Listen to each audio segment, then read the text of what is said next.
narrowly avoided being sent to prison for 10 to 20 years for several drug crimes, and instead paid minimum fines due to some quick thinking and taking a huge risk late to the party. But when I was in high school and the few years after, my primary source of income was selling pot.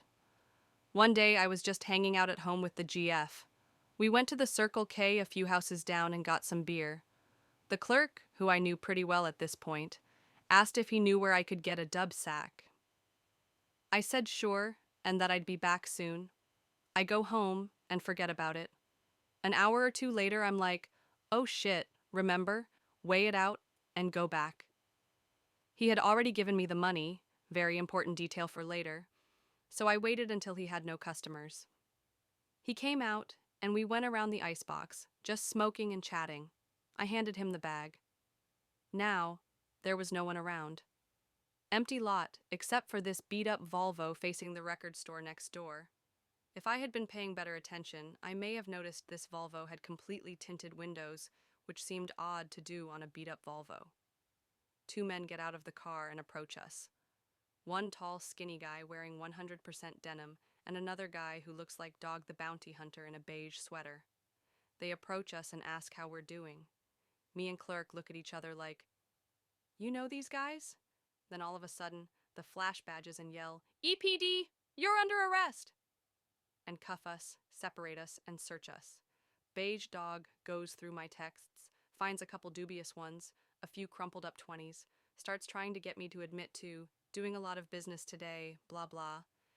Then they surprise me by walking me and my GF back to my porch, saying they've seen me come and go quite a bit and just want to make sure you don't have a pound of heroin in there, and they'll just charge me with a misdemeanor.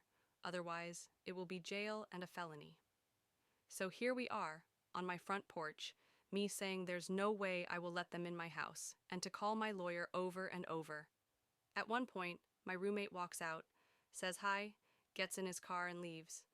At this point, Dog explains that if I don't let him search the house, he's going to park a few squad cars on the lawn, extract everyone from the house, and wait on a warrant, and they will charge everyone in the house with every little thing they find in any room.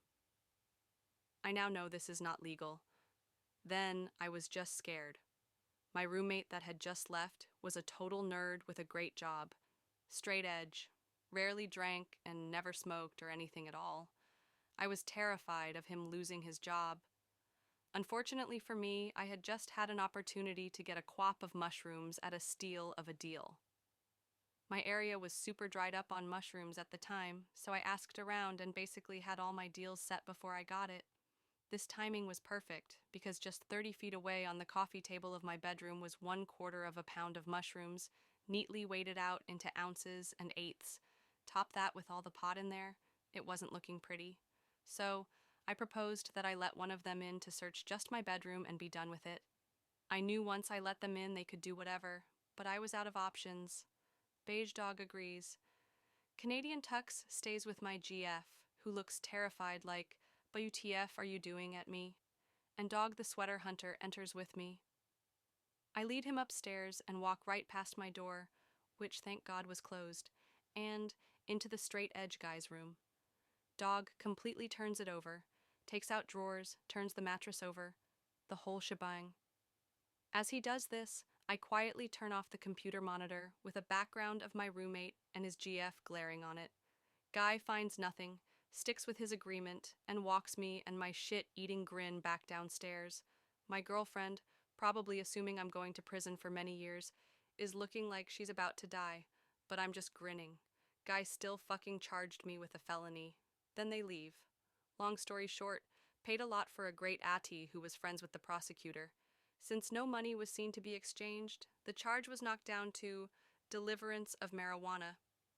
The prosecutor recommended the minimum sentence. I paid an $121 fine, did 80 hours of community center at a local music venue, saw a ton of shows for free and retired from selling.